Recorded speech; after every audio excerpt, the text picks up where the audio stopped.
Hi everybody, this is Alchemist2 and I'm back again with another series review. I know it's rather ghastly of me, but I've finally gotten around to recapping and reviewing and saying my farewell to Downton Abbey Season 6. And I personally feel like this season, out of all the other seasons, is the acme of the series. So many relationships come to their glorious conclusion, and it's by far one of the happiest, most heart-rending, touching things that I have seen on television for eons. A lot of things are resolved.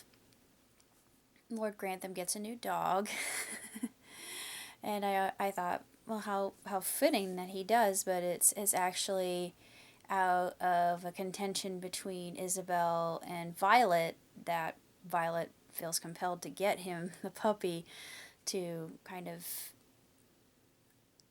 smooth the troubled waters and offer an olive branch. And I thought, yes, that was very clever of you, Violet.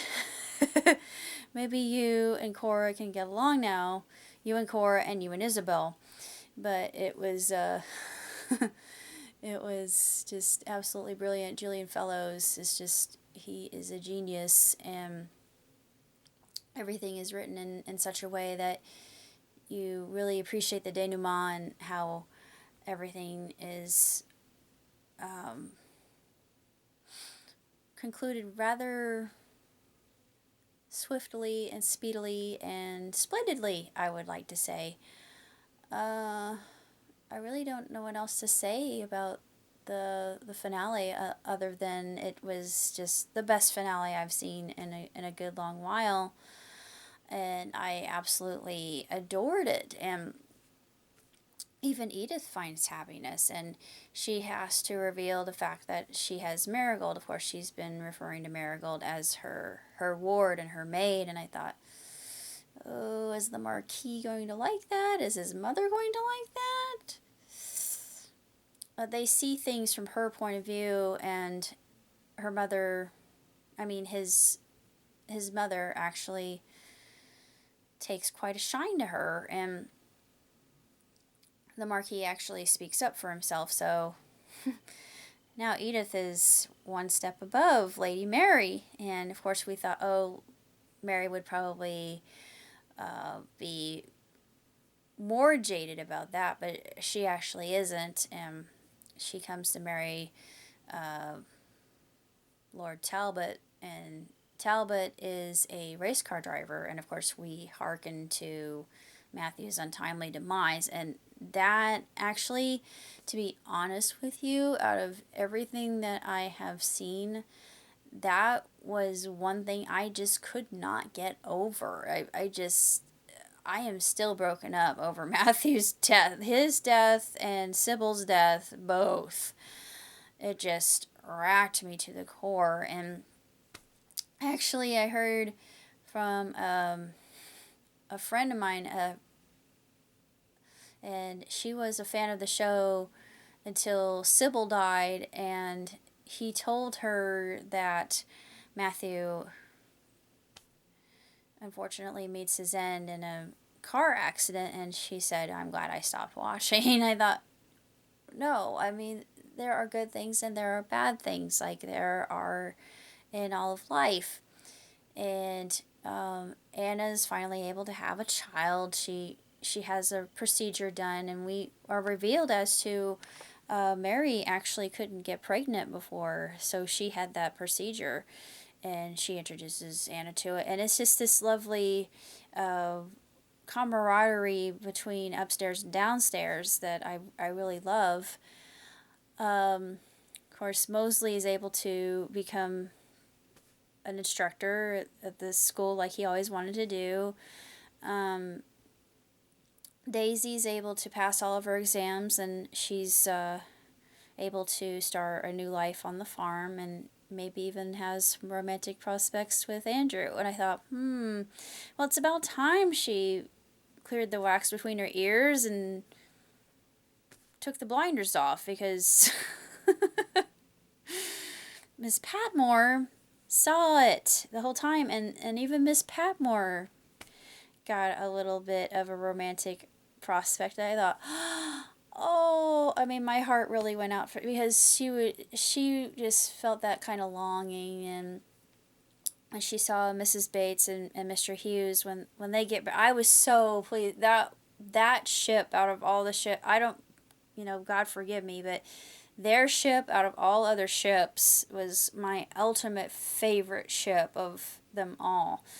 And it was just absolutely rhapsodic. And the wedding was just the icing on the cake for me. And because I'm a huge fan of Carson. I love the actor who plays him. I think that he is a glorious example of just this stodgy curmudgeon who's coming to grips with living in the modern world, and I can relate to that a little bit because I myself, I'm modern. I consider myself modern, but I am a hipster. I will admit to it. I don't really like a lot of newfangled things, and when something new comes around, I'm like, I kind of approach it with trepidation. I think, I want to learn about it. I'm not like, ooh, shiny, ooh, pretty, blah. I don't go crazy, but I think, yeah, technology is all well and good, but it has its limitations like anything else that's man-made, and pencil and paper aren't really so bad, I know they're tedious, but there are good things about both the modern and the archaic. And Carson, I think, is the best of both worlds. And he has something that's rather revealing and revelatory that occurs with him that just strikes my heart. But then Thomas, the one butler that we have had a love-hate relationship the whole season, we finally see that he has a conscience and a heart, and especially when he teaches Xander to read, it is so beautiful. Really, it is just poetry on screen. We get to see Rosamund, and she comes back. She's kind of a minor role, and the cousin comes back. Of course, she's married, and I thought, oh yay, they brought the Jew back, so I was happy with that. And because he didn't have a big role, but I just thought it was really nifty to see the fact that they were involved with Jewish people. There was only one instance of an African American character, but that was, I did a review of that. I thought that was interesting too. I've seen a lot of changes, and of course they do a breaking of the third wall with the tours, and I thought they do that now, and it's on my bucket list. It's one of the many things I want to do. I want to visit Highclere at some point in time in my life, amongst other things. That would be my first stop. I would want to see the areas of London and other areas of England that inspired Harry Potter. Maybe check, see where A.A. Milne was brought up in 1B Baker Street. Of course, my dear friend said that he would sing this song. I thought, oh, please sing me the ditty. I want to hear the ditty. Oh, he's going to make my trip worthwhile. I love him to death. But, yeah, you Brits, you do things upright. Thank you. That and Cardiff, and I want to visit Cardiff and so many places. I wouldn't even know where to begin. It's just as an Anglophile, I would be in heaven. But sorry to get off track. Anyway, the series was absolutely sensational. I hate to say goodbye to it. I read that there might be a movie. I don't know if that's true. Are any other Downton fans out there? Maybe you can tell me. I know that the actress who plays Isabel, I do believe it's Isabel. It's either Isabel or Mary. Isabel. She's going to be on in the upcoming BFG, which I'm so excited about. I'm excited about that. I'm excited about, of course, I've seen a lot of adaptations of Tarzan. I haven't seen the recent trailer for this one, but I'm a huge Tarzan fan. I love Tarzan, and of course Jungle Book. Big fan. I've loved Jungle Book since I was, knee high to grasshopper. There's so many films coming out that I'm just super uber psyched for.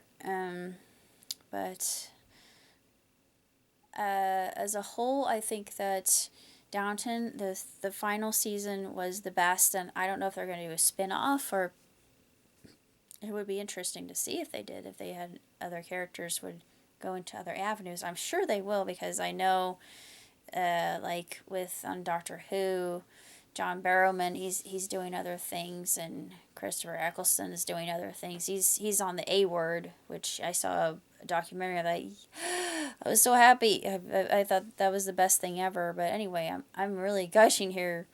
But that's about all I have to say about Downton Abbey, and I'm really happy to have shared this experience with all of you, my dear beloved watchers. And until next time, live long and prosper. Ciao, tutti.